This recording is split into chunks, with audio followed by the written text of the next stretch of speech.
If they got back to me, tas hindi raw ako nag-qualify sa design exam. They told me honestly na as a designer, yung capacity ko as a designer, it's that I'm not good enough. All the achievements that I got in college, baliwala lang ba yun? Kasi tignan mo to, reject ako.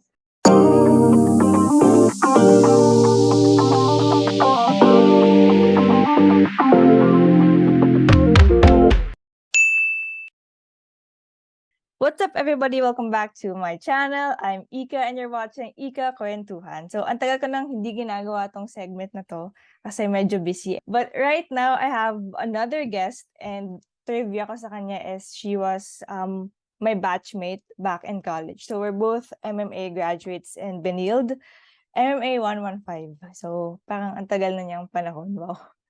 2 years na kami nag-work. So, yeah, welcome, Andee. So, hi, I'm Andrea Gutierrez, but my friends call me Andee.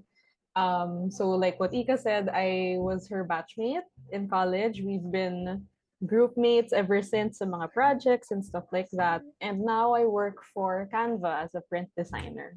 We're gonna talk about a little bit of college, how it was transitioning from being a student and work life. Pero first question ko muna sa'yo is, it's been 3 years. Medyo matagal na rin tayong graduate. So, Yeah. how has life been after graduating MMA?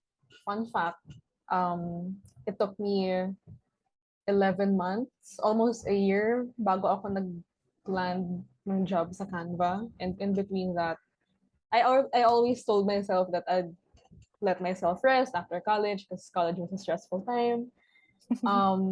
I was actively looking for work talaga. I went through about less than 10 interviews, yung mga 8 interviews throughout that year. And saktong-sakto the pandemic hit. We graduated, me and Ika graduated July of 2019. And I told myself, I'll get a job by 2020. Pagdating ng 2020, saktong-sakto, pandemic, boom. So everything was closed down. Like, I remember going in for an interview, and it was actually like an interview that went well. They were about to get me, like they were saying these things. And then a week later, right after that interview, nag-announce ng lockdown. And they never got back. I followed up. They said the reason being the pandemic na they won't push through with it. So I was in a very weird limbo. I took on like part-time work muna. It was really hard to look for full-time because everyone was like getting the hang of the pandemic, how to work around it, work from home, all that. And then eventually, I landed with Canva, which is like such a huge blessing because Canva's like a really good opportunity, career venture. And yeah, now I've been at Canva for actually kaka 2 years ko lang last week. Oh, so wow, yes. Canva's really like a big company. If like most of the designers, if not all, parang gusto mong mag-try mag-work sa Canva. So, what were your preparations in applying for Canva? So, actually, the time that I got with Canva now was my second attempt at getting in. So, you can imagine, nung 11 months I actually tried nung December, like before pandemic, I tried nung December. I applied for an open role. I wasn't really looking for anything specific because I didn't know what to do after college. You'd expect na alam ko na, pero hindi. So, right after college, I was applying to different things. I was applying for graphic design, illustration, print design, all of those. If they got back to me, tas hindi raw ako nag-qualify sa design exam. They told me honestly na there was actually someone who got in because of the better output of their work compared to mine. So as a fresh grad, syempre, that was sort of disheartening because there was this huge, great company and they rejected you. So parang nasa isip mo, what does that say about me? Yeah. As a designer, yung capacity ko as a designer, does that mean I'm not good enough? All the achievements that I got in college, baliwala lang ba yun? Kasi tignan mo to, reject ako. Tas yun. My mom gave me like great advice na if it's not your time to be there, hindi. There would be something better that would come along. I didn't go through that rejection the first time, then I wouldn't have gotten in the second time. So the second time, if my first time was December, yung second time ko was I applied sa mga June of 2020 na. I already had colleagues and friends who were working at Canva. Like there were people inside now who were asking me if I could apply again. I applied again. I didn't have high hopes this time because I didn't want to disappoint myself again kapag hindi ako nakapasok. But thankfully, this time kumagat siya. Kapasok ako. For a different role naman than the one I initially applied. Everything's going good. I've learned a lot so far sa 2 years. And I honestly don't see myself leaving anytime soon because it's a really good opportunity and growth for my career. Di pala yun yung first mo. I also tried applying for Canva 3 times, Yeah. but got rejected. Ay, Before. I asked you by the Kinwento mo way, sa akin. diba? Oo. Kinwento mo sa akin, nag-call tayo. Tsaka ano pa ako ng recommendation sa'yo nung nag-apply ako for the last time. Yeah. Kasi you were in Canva already. So, working in Canva for 2 years now, what can you say is like being a Canva worthy person? Like, how can you get in Canva? The first thing talaga is be your true authentic self. Wala kang mararating, not even in Canva, even at a regular job. Nag-ano ka lang, nagmumukhang ganito, or nagpapanggap na ibang tao. It's not gonna work out and you're not gonna be happy. Let's say you do get in, pero you got in because of a lie on a resume or overconfidence na hindi naman necessary. What you laid out to begin with is what the people inside the company are expecting from you, and you're not able to deliver that consistently every day. Wala, hindi ka magiging masaya. As for Canva, if it's specifically for Canva, along with the skill set that's needed, because I did get rejected the first time, I wasn't qualified for that role. But for this one, I became qualified. So knowing what your strengths are sa skill set that you already have and growing within that skill set that you have instead of going for something that you have no experience on or you're just trying just for the heck of it. Okay. So, those are some tips, guys, if you want to apply for Canva. Kasi, actually, madalas din sila maghanap ng employees. I see it on Facebook and on pages. So, yeah. So, if may bala kayo maghanap ng Canva role, Facebook, good open platform to check out. Try, guys. Try and try. Just try. Might Try not lang get try. it the first time, pero just keep on trying if you really want to. Basta makuha mo yung experience of it all. You mentioned kanina that you were in print. So, what exactly do you do?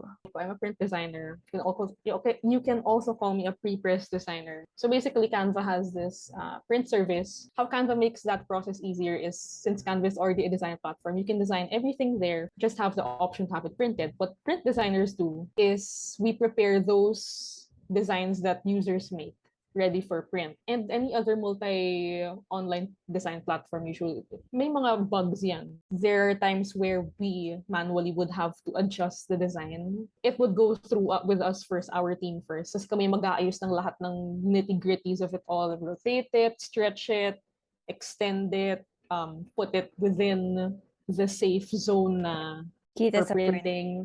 Nakita sa print, yung color accuracy. So yung job namin is very technical in that sense, very color accurate, software accurate, if that makes sense. So, yung mga napag-aralan mo in college, mga subjects natin, is it relevant to what you're doing right now? Like, do you think it was worth it studying design or MMA? For this role specifically, it became extremely helpful since my work entails technicality, jargon, like logic information. It's not like a normal graphic designer or illustrator role where it's very fluid and creative. It's the opposite of that. Instead of being free-forming, explosive, it's very technical, rule-based. What I learned from formal college is those jargons, terms, basic foundations of print, color, the understanding of what it takes for a good design to come out physically. But also, MMA naman is so wide. Yeah. Even my role is so specific kasi, so it really helps to understand those concepts even if it's not within my role, because I also work with other designers that are not part of my team. I work with the templates team. If Kami yung nag-aayos for print. We also work with designers who actually create those templates, designers who actually conceptualize. It's important for us to have input as well in those conversations. Na I think if I didn't have gone through MMA schooling or the course, I wouldn't even be able to understand kung ano yung pinag-uusapan. Kasi having that basic foundation of other things that we learned in school, na-apply ko siya in those collaborative conversations in order for us to make the Canva model work. I think that being a generalist, yung MMA kasi very general and wide yung scope niya, it has its advantages. When it comes to working with different teams, it's an advantage because you understand what they are saying and you can also give your thoughts about it.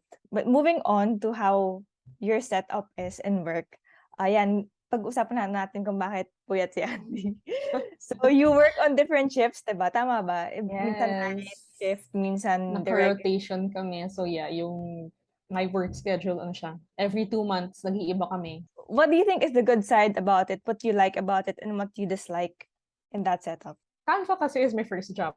I wasn't really keen on applying to shifting roles. Sa college pa nga, puyat na ako kapag nag-thesis or yun, may mga late night projects. Tapos hindi pa ako nagkakape. I'm not the type of person who drinks caffeine to stay energized. Hindi ako ganung tao. It wasn't an easy decision to get into a role that required me to shift. I would say yung first few months were the hardest, especially the first time that they put me in the night shift. I also have a very lola sleep schedule. Like normally, I would sleep at 10, makikising ako 7, yung normal body clock ko. Like sobrang hirap. But what makes it worth it, I would say, is so at Canva we have this allowance that we can use to actually basically get us purchase anything that would allow us to be able to work the best that we possibly can with the company. So with that allowance, especially shifting schedule, I was able to purchase everything that I needed, especially for night shift. Wala akong blackout curtains. Nakapagbili ako ng blackout curtains. Yung kutsyon ko na sobrang nipis dati ngayon, makapal na, just to like help me sleep better. So now I'm fully equipped for the night shift. Mahirap pa rin. Nakakatulog pa rin ako sa gabi kahit hindi kailangan. But what makes it really worth it is the people that I'm with, the support that they give. In that sense, hindi ako mag-isa kapag nagtatrabaho sa gabi. And it doesn't hurt rin na may differential, of course. Doesn't hurt na may extra pay kapag kapag gabi ka nagtatrabaho, of course. I would say na if I had a chance to pick pa rin the skid, I would still pick yung what ko sanay, which is yung morning skid. Do you think you have work-life balance? How is it with your family? Do you get to spend time with them and your personal like self-care? I would say fully balanced naman. This is just really gonna be a big humble brag for Canva this whole episode. I'm not trying to plug anything, pero ganun lang talaga. Canva is very employee-centric. If I need to take a leave just to rest, without having a fancy excuse, or yung mga pag-review or nag-SL kayo, kailangan mo talagang pag-isipan kung anong kailangan mo sabihin. Dito, it's not so much that I would have to overcomplicate an excuse.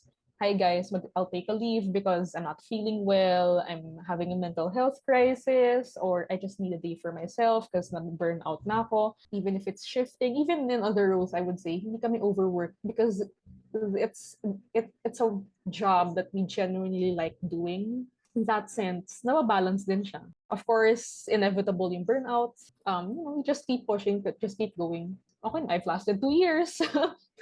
And feel ko tatagal pa ako, so I think that's a good sign. There are working students kasi, right? So sometimes I get asked if they can have work-life balance when they're studying in the morning and then they'd work at night. So do you think it's possible? Along with the right mindset, hindi lang pwedeng mindset, you have to have good time management talaga. If it's needed, it would be hard. Mahirap talaga siya. But it is possible. It's not impossible. If you're able to clear your mind and actually have priorities set, it would become easier. Those questions kasi I can't answer because I haven't been through night shift. I've always worked morning or flexible time. So yeah, it's a good thing you brought up mindset because it's actually really important. Honestly, when you're physically tired, you can just sleep it out. But when you're mentally tired, it's hard to get back on track when your mental state's not really good. And also rest, huh? Like, it's okay to feel burnt out. You can't give 100% every day. Sometimes it's 100, sometimes it's 80, sometimes it's 70, sometimes it's 86 or whatever. Every day is different. And then syempre, fresh grad, excited ka. New things to explore. And then you land your first job, exciting. And then you see yourself like really pushing out energy and time into this job that you love, you've had for this whole month. And then mapapansin mo slowly by the second, third, fourth month, it's gonna start to slow down kasi you're being stuck in a routine. So it's normal na you feel burnt out, na you're in this routinary phase. But the good thing is, you're able to become more aware na of what you lack and what you need more of. So Yes. okay, nawala na yung excitement, yung honeymoon phase, let's say, when you're landing your first job. It's so nice to shake things up a bit, try something new, try a cute little hobby, even if it's just arts and crafts or cooking or baking or whatever. And when you mentioned rest, I also realized that you have to be honest with your superiors, with your teammates when you're tired, Yes. when you're burnt out. You Yeah. can just handle it on your own. That's hindi one talaga. thing na I've learned as a fresh grad. Kasi we have a mindset when we're fresh grads, we have to always say yes. And we always have to put it out all and do everything our superiors would tell us to do. May ganong mindset of pleasing those Diba? that have more experience than us. I don't think it makes you less of a designer, an employee, if you say that you can't finish it on this deadline or if you need help. It will make you less of a designer or an employee if you don't get to give quality work or hindi mo nagawa yung work, Exactly. diba? Ang sinasabi ko lagi dati nung college pa lang, even now, I still stick with that.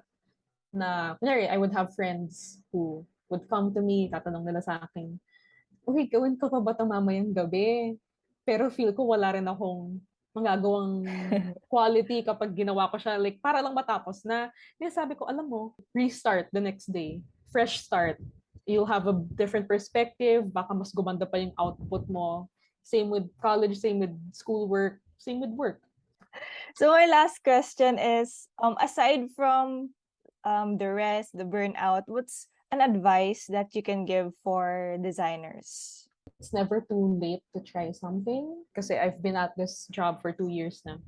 And even though I enjoy the job, like what I said kanina, it has become routinary. And it's been a long time since I've dabbled in something that's not my job. Like what I used to do in college, what I enjoy doing, painting, sketching, doing small passion projects. Nawala na yun sa akin because I've been so stuck. The other day, I had lunch with my friends who were freelancers. So, syempre, magkaiba yung work namin. Ako full-time sila freelancer. And they were sharing so many things that they were doing. I felt so pressured because I was at this job for 2 years na parang wala pa akong nagagawang panibago that could contribute to my portfolio. I have to start doing something that's not just this. It doesn't have to be something grand. It has to be something that shows progress, di ba? I'll go back to commission work just to have money on the side, but at the same time, para ma-enjoy ko ulit what I enjoyed doing when I was in college. So, mindset, start doing what you want to do. It's not too late, and not to show off to other people, but for yourself. Like, dapat alam mo sa sarili mo that you're making progress and you're growing as a designer. So many takeaways from that last advice and all throughout the video. So, mayroon ka bang mga website portfolio where they can see your works if you want? Just share it. Place it a description box below. Nako, wala pa akong up na design. Canva na lang, guys. Punta kayo sa Canva. Sa Facebook pages ng Canva. Canva, facebook.com/canvaphjobs if you're looking for work. Once again, thank you, Andee, for saying yes na maging guest dito. No problem. Kahit after work, agad-agad. Okay lang, naka-off naman ako. If you want to see more of this kwentuhan session about design, don't forget to click subscribe, guys. See you guys next time sa IcaKwentuhan. This has been your IcaKwentuhan, Ika. And IcaKwentuhan, Andee. Thank you for having me. See you guys, next time. Bye-bye. Bye-bye.